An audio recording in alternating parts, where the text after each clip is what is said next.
who's likely to win the nomination. He's polling at 53% among Republicans. His next greatest challenger is Ron DeSantis, who's polling around 15-16%. So he's definitely going to win the nomination.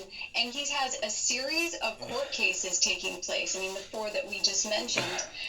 And they're going to likely transpire at the same time that he's campaigning. I mean, just the Georgia primary, which is likely to take place in the middle of March, that's exactly when the Georgia case is likely to happen, about 6 months from now.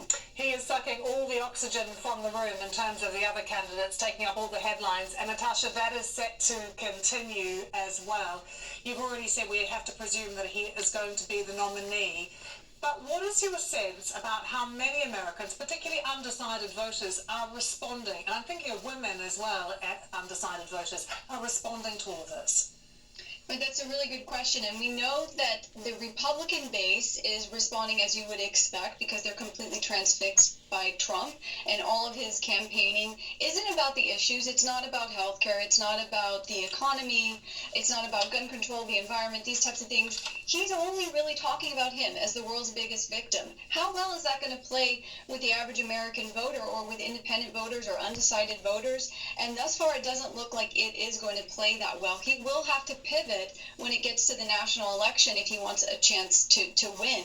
And I don't know if he's capable of doing that. Natasha, great to see you. Thanks so much for joining us. I'm sure over the next little period of time we'll be talking to you again. Thanks so much. Thanks for having me.